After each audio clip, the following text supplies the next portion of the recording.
আসসালামু আলাইকুম।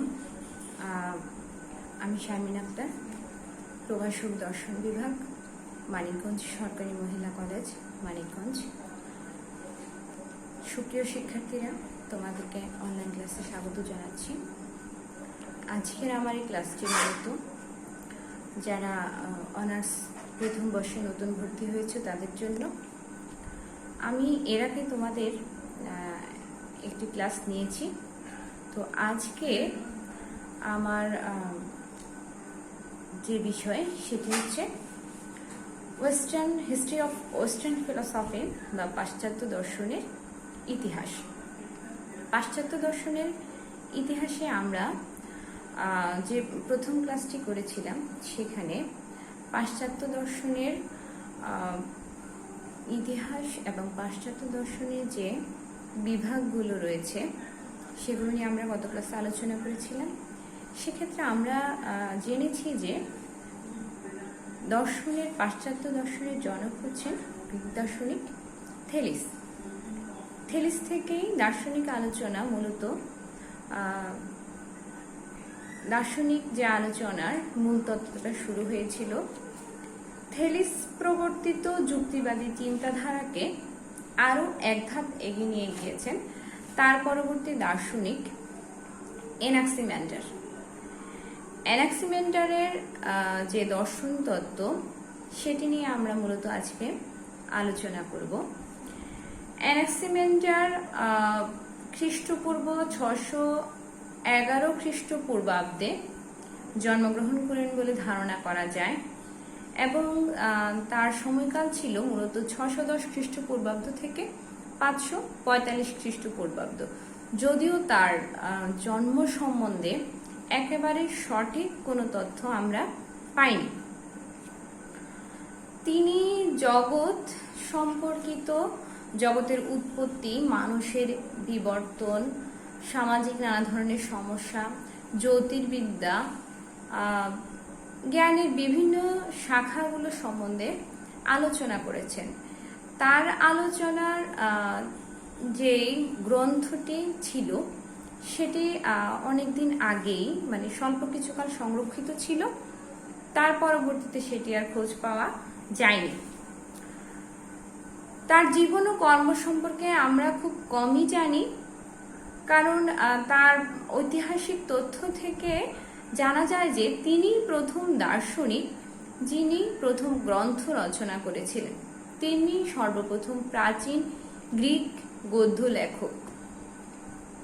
তার গ্রন্থটি অ্যারিস্টটলের ছাত্র থিওপ্রাস্টাসের সময় পর্যন্ত প্রচলিত ছিল, কিন্তু অল্প কিছু সময়ের ব্যবধানেই সেই বইটির পরবর্তীতে আর কোনো সন্ধান পাওয়া যায়নি। তিনি খ্রিস্টপূর্ব 545 অথবা 547 অব্দে মৃত্যুবরণ করেছেন বলে ধারণা করা হয়ে থাকে। এনাক্সিমেন্ডার অসীম আদিতত্ত্ব বলতে যে ঠিক কি নির্দেশ করতে চেয়েছিলেন তা নিশ্চিত বলা যায় না। তিনি থেলিস মূলত দার্শনিক আলোচনা করতে গিয়ে বলেছিলেন যে পৃথিবীর আদি তত্ত্ব বা মূল উপাদান হচ্ছে পানি। এনাক্সিমেন্ডার মতে পানি বা অন্য কোনো বিশেষ দ্রব্য আদি উপাদান নয় বা হতে পারে না। আদি উপাদান বা মূল তত্ত্বকেই অবশ্যই সীমাহীন হতে হবে। সৃষ্টি প্রক্রিয়ায় অন্যথায় তা ক্রমশই নিঃশেষ হয়ে যাবে। এই সীমাহীন সত্তা আবার বিশেষত্ব বর্জিত। তার মতে এই সীমাহীন সত্তা নিজে নির্বিশেষ ও অসীম হলেও তার মধ্যে যাবতীয় বিশেষ ও সসীম দ্রব্যের মূল বিদ্যমান। অর্থাৎ যদিও বিষয়টিকে তিনি অসীম বলেছেন, কিন্তু এই অসীম বিষয়ের মধ্যে আবার বিশেষ যে দ্রব্য আমরা দেখতে পাই, সসীম যে দ্রব্যগুলো রয়েছে তার মূলটি কিন্তু নিহিত রয়েছে। আদি দ্রব্য হিসেবে অসীমের কোনো উৎপত্তি নেই, অসীম সৃষ্টও নয়, আবার অসীম অবিনশ্বর। ঠিক তেমনিভাবে এই অসীম যে সত্তা আছে সেই সত্তা অনুরূপভাবে হচ্ছে চিরন্তন এবং তার যে গতি রয়েছে এই গতিও চিরন্তন।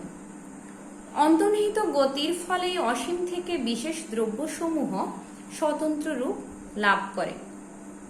শীতল ও উষ্ণ, শুষ্ক ও সিক্ত প্রভৃতি বিপরীতধর্মী পদার্থ প্রতিনিয়ত অসীম থেকে পৃথক হচ্ছে এবং অসীমেই আবার ফিরে যাচ্ছে বলে অ্যানাক্সিমিন্ডার মনে করতেন। তিনি মাটি, বায়ু এবং এমন এক অগ্নিচক্র রয়েছে যা পৃথিবীর চারদিকে বায়ু রশ্মিতে ছড়িয়ে পড়ে বলে মনে করতেন। কালক্রমে এই অগ্নিচক্র আবার যখন বিচ্ছিন্ন হয়ে পৃথক পৃথক অগ্নিচক্রে পরিণত হয়, তখনই চন্দ্র, সূর্য, গ্রহ, নক্ষত্র প্রভৃতির উদ্ভব ঘটে। অসীমিত্বের ধারণা অ্যানাক্সিমিন্ডারের মতবাদে অসীমত্ব সম্পর্কে যে ধারণা পাওয়া যায় সেটি কিন্তু অনেকটাই আধুনিক ছিল বলে আমাদের মনে হয়। তার মতে দৈশিক ও কালিক দিক থেকে জগৎ হচ্ছে অসীম। বস্তুত তিনি বহু জগতের অস্তিত্ব স্বীকার করেন। এসব জগৎ কি সহ অবস্থান করছে, নাকি এরা একে অন্যের উপর উদ্ভূত, না তা কিন্তু আমরা নিশ্চিত করে বলতে পারছি না। তবে এতে কোনো সন্দেহ নেই যে তার মতে আমাদের পৃথিবী একমাত্র জগৎ নয়, বরং ছায়াপথের অসংখ্য জ্যোতিষ্কের মধ্যে তা একটি। সুতরাং বিশ্ব ব্রহ্মাণ্ডে আমাদের পৃথিবীর কোনো বিশেষ মর্যাদা বলে কিছু নেই। মধ্যযুগের চিন্তাবিদদের জ্যোতির্বিদ্যা বিষয়ক দৃষ্টিভঙ্গি নিতান্তই সংকীর্ণ ছিল। তারা প্রায় সবাই বিশেষ ভূকেন্দ্রিক মতবাদে বিশ্বাসী ছিলেন। এদিক থেকে বলা যায় যে অ্যানাক্সিমেন্ডারের মত ছিল মধ্যযুগীয় যে মতবাদ তার থেকে অনেকটাই আধুনিক এবং উন্নত। অসীম বিশ্বসত্তার কর্মকাণ্ডের মূলে এক অনন্ত গতি বিদ্যমান বলে অ্যানাক্সিমিন্ডার মনে করতেন। তিনি বোঝাতে চান যে উষ্ণ ও শীতল প্রভৃতি বিপরীতধর্মী গুণাবলীর পৃথকীকরণের ফলে জগৎ সৃষ্টি হয়েছে। অসীম সত্তার মধ্যে আবদ্ধ সৃষ্টির ফলে যে কোনো সময় পৃথিবীর সৃষ্টি হতে পারে। অ্যানাক্সিমেন্ডার পৃথিবীকে একটি নলের মতো মনে করতেন। আমরা এখন জানি কি পৃথিবীটা হচ্ছে গোল, পৃথিবীটা কমলা লেবুর মতো দেখতে গোল, কিন্তু অ্যানাক্সিমেন্ডার তখনকার সময় বলেছেন যে পৃথিবীটা হচ্ছে একটি নলের মতো। এটি নলের মতো গোল কিন্তু লম্বাটে। পৃথিবীর ব্যাস তার উচ্চতার 3 গুণ। তার মতে পৃথিবী কোনো কিছুর উপর ভর করে নেই। যেখানে থ্যালেস কি বলেছিলেন, পৃথিবী একটি থালার মতো, এটি কোনো কিছুর উপর ভর করে আছে। এক্ষেত্রে অ্যানাক্সিমেন্ডার বলেন যে বিশ্বের মাঝখানে পৃথিবী দোদুল্যমান। বিশ্বের চারদিকের যে সীমা, সেই সীমা থেকে পৃথিবী সমদূরবর্তী বলেই এটি শূন্যে স্থির হয়ে থাকতে সক্ষম। পৃথিবী চোঙ্গার মতো গোল অথচ লম্বা। আমরা এর উপরে পৃষ্ঠদেশে বাস করছি বলে তিনি মনে করতেন। চন্দ্র, সূর্য, গ্রহ, নক্ষত্ররাজি কতগুলো অগ্নিচক্র বিশেষ, এই চক্রগুলো পৃথিবীর চারদিকে বেষ্টন করে আছে বলে অ্যানাক্সিমিন্ডার মনে করতেন। বায়ু ও কুয়াশা দ্বারা আচ্ছন্ন বলে আমরা এগুলোকে চক্র হিসেবে না দেখে একটি ছিদ্র হিসেবে দেখি। এসব ছিদ্র একবার বন্ধ হয় আবার উন্মুক্ত হচ্ছে বলেই চন্দ্রের হ্রাস বৃদ্ধি করছে। ছিদ্রপথগুলো বন্ধ থাকার ফলেই চন্দ্রগ্রহণ অথবা সূর্যগ্রহণ ঘটছে। কেউ তার যে মতবাদ সেটিকে সমালোচনা করেছেন, আবার কেউ তার এই মতবাদকে উদারভাবেও গ্রহণ করেছেন। গ্রিকরা অস্তিত্বকে পাপের আকর হিসেবে দেখতেন না। অ্যানাক্সিমেন্ডার আসলে যা বোঝাতে চেয়েছেন সম্ভবত তা হলো এই যে জগতের প্রত্যেক প্রত্যেকটি জিনিসের একটি সুনির্দিষ্ট স্থান ও গণ্ডি রয়েছে। এই স্থান ও গণ্ডি অতিক্রম করলেই তাকে এর জন্য ক্ষতিপূরণ দিতে হয়। এই স্থান ও গণ্ডি অতিক্রম করলেই তাকে এর জন্য ক্ষতিপূরণ দিতে হবে বলে তিনি মনে করতেন। অ্যানাক্সিমিন্ডারের মতে বিশ্ব ব্রহ্মাণ্ড একটি সুশৃঙ্খল প্রক্রিয়া দ্বারা নিয়ন্ত্রিত। সেই প্রাচীন গ্রিসে বসে অ্যানাক্সিমিন্ডার যে মতবাদ দিয়েছিলেন, আজকের দিনে এসে কিন্তু তার অনেকটাই সত্যতা পাওয়া যায়। আমরা দেখতে পাচ্ছি শিক্ষার্থীরা যে তিনি যে আলোচনা করেছেন বিশ্ব জগৎ সম্বন্ধে, জ্যোতির্বিদ্যা সম্বন্ধে, গ্রহ নক্ষত্র সম্বন্ধে, তখনকার যুগে বৈজ্ঞানিক এত উন্নত ছিল না, নেই বললেই চলে। এরকম বৈজ্ঞানিক যে ইনস্ট্রুমেন্ট বা প্রক্রিয়া পরীক্ষণ, সেগুলো ছাড়াই কিন্তু তিনি এই মন্তব্যগুলো করেছিলেন। তিনি মানুষের বিবর্তন সম্বন্ধেও আলোচনা করেন। মানব জাতির বিবর্তন সম্পর্কে অ্যানাক্সিমিন্ডার কিছু গুরুত্বপূর্ণ কথা বলেছেন। মধ্যযুগের চিন্তাবিদদের মতে তিনি আকস্মিক সৃষ্টিবাদে কিন্তু বিশ্বাসী ছিলেন না। মধ্যযুগের চিন্তাবিদরা যা বলেছেন সেটা আমরা যখন মধ্যযুগীয় পাশ্চাত্য দর্শন পড়ব, পাশ্চাত্য দর্শনের মধ্যযুগ, তখন আমরা এ সম্বন্ধে জানতে পারব। মধ্যযুগের চিন্তাবিদদের মতো তিনি কিন্তু আকস্মিক সৃষ্টিবাদে বিশ্বাস ছিলেন না, এটা আমি আগেই বলেছি। তার মতে সূর্য তেজে ভাস্মীভূত সিক্ত উপকরণ থেকে জীবের উৎপত্তি। তিনি আরো মনে করতেন যে মানুষের আদি পুরুষ মানুষ নয়, মাছের মতো অপর এক জাতীয় প্রাণী হচ্ছে মানুষের আদি পুরুষ। একথা প্রমাণের জন্য অ্যানাক্সিমিন্ডার যে যুক্তি দিয়েছেন তাকে রীতিমতো একটি আধুনিক যুক্তি বলে আমাদের মনে হতে পারে। যুক্তিটি এরকম যে অন্যান্য প্রাণী জন্মের অব্যাহতি পরেই কিন্তু তাদের খাদ্য সংগ্রহ করতে পারে। যেমন আমি তোমাদের বাসায় তোমরা অনেকে কি দেখেছো, মুরগির বাচ্চা দেখেছো। হ্যাঁ, মুরগির বাচ্চাটা কি করে, সে কিন্তু বাচ্চাটা ফুটার পরপরই, জন্মের পরপরই সে কিন্তু ঠোকর দিয়ে ছোট ছোট খাবার খাচ্ছে। এবং অন্যান্য যে প্রাণীগুলো রয়েছে তারাও কিন্তু জন্মের পরেই তাদের নিজস্ব খাবার খাওয়ার চেষ্টা করছে, কিন্তু মানব শিশুর বেলায় কিন্তু তা কল্পনাই করা যায় না। ইভেন আমরা যখন দেখি গরুর বাছুর হয়, তারাও কিন্তু কি করে, তারাও কিন্তু নিজে দাঁড়িয়েই মায়ের দুধ খেতে যায়। কিন্তু আমাদের মানব শিশু যারা আছে তারা কিন্তু জন্মের পরপরই নিজ থেকে খাবার খেতে পারে না।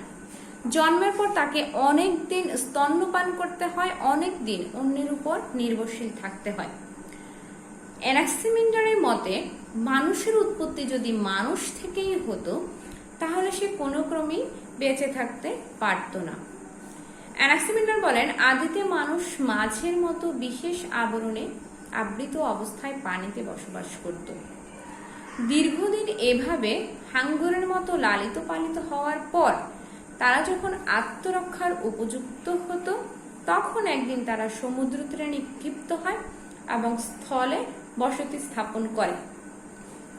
এর মধ্যে আরেকটা বিষয় হচ্ছে, হাঙ্গরের মতো লালিত পালিত হওয়ার কথা তিনি কেন বলেছেন তার একটি ব্যাখ্যা হচ্ছে, হাঙ্গরের গর্ভধারণ কাল স্তন্যপায়ীদের গর্ভধারণ কালের সমান। অর্থাৎ আমরা মানব শিশু জন্মগ্রহণ করতে যে পরিমাণ গর্ভকালীন সময় লাগে, ঠিক হাঙ্গরেরও ততটুকু সময়ই লাগে। ব্যবহারিক জীবনের বিভিন্ন বিষয়ে অ্যানাক্সিমিন্ডার যথেষ্ট আগ্রহ ছিল। তিনি নবমণ্ডলের একটি ভূগোলিক তৈরি করেন এবং একটি সূর্যঘড়ি আবিষ্কার করেন। ভূগোলেও তার বেশ অবদান ছিল, যেমন তিনি এমন একটি মানচিত্র তৈরি করেছিলেন যা প্রাচীনকালে বিখ্যাত ছিল। এই ছিল মূলত অ্যানাক্সিমিন্ডারের যে দর্শন তত্ত্ব তার সারমর্ম। শিক্ষার্থীরা, তোমরা যদি অন্যান্য বই কিনে থাকো এই সাবজেক্টের, তাহলে তোমরা যখন পড়াশোনা পড়বে তখন তোমাদের কাছে এই বিষয়গুলো আরো অনেকটাই সহজ এবং সহজেই তোমরা সেটা বুঝতে পারবে। এনাক্সিমেন্ডার ছিলেন প্রাচীন গ্রিক দার্শনিক। তখনকার প্রাচীন যে দার্শনিক চিন্তা তার সাথে আজকের যে দার্শনিক চিন্তা এর মধ্যে কিন্তু প্রচুর তফাৎ রয়েছে। তাই তোমরা প্রথমেই এটিকে জটিল মনে করবে না।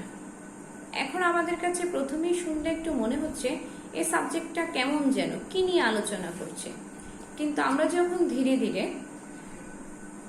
আলোচনা করব এই বিষয়গুলো, পরবর্তীতে আরো যে দার্শনিক যুগ, আধুনিক দর্শন রয়েছে, মধ্যযুগীয় দর্শন রয়েছে, দর্শনে আরো বিশাল শাখা রয়েছে। তোমরা যখন প্রবলেমস অফ ফিলসফি মানে বা দর্শনের কথা বলি, যেটা তোমরা পড়ো দর্শনের সমস্যা বলি, ওই সাবজেক্টটা যখন পড়বে তখন কিন্তু দেখবে যে দর্শনের মধ্যে শুধু বিশ্বতত্ত্ব বা বিশ্বের যে মূল উপাদান সেটি নিয়ে আলোচনা করা হয় না। দর্শনের পরিধি কিন্তু অনেক, জীবন ও জগৎ সম্পর্কিত যা কিছু আছে সবকিছুই কিন্তু দর্শনের অন্তর্ভুক্ত। তাই প্রথমেই এটি দেখে দর্শন সম্বন্ধে তোমাদের মাঝে বিরূপ প্রতিক্রিয়া আনার কোনোই প্রয়োজন নেই। তোমরা এটি ধীরে ধীরে পড়বে, বোঝার চেষ্টা করবে, দেখবে বিষয়টি অত্যন্ত সহজ একটি বিষয়। আচ্ছা, যে থেলিস এবং এনাক্সিমেন্ডার দুজনেরই দর্শন কিন্তু আমরা এই দুই ক্লাসে দেখলাম। এখন থেলিসের দার্শনিক তত্ত্বের সাথে এনাক্সিমেন্ডারের দর্শনের তত্ত্ব যদি আমরা আলোচনা করতে যাই তাহলে দেখব যে থেলিসের থেকে এনাক্সিমেন্ডারের দর্শন ছিল অনেকটাই আধুনিক এবং যুগোপযোগী। প্রথমত, এনাক্সিমেন্ডারের বিশ্বতাত্ত্বিক মতবাদের বর্ণনা থেলিসের বর্ণনা চেয়ে বিস্তারিত ও স্পষ্ট। দ্বিতীয়ত, বিশ্বের উৎপত্তি সম্পর্কে এনাক্সিমেন্ডার বিজ্ঞানসম্মত ব্যাখ্যা দেওয়ার চেষ্টা করেন। যেমন তার মতে বিশ্বের আদি উপাদান অসীম এবং শীতল, উষ্ণ, শুষ্ক, সিক্ত প্রভৃতি বিপরীতধর্মী গুণ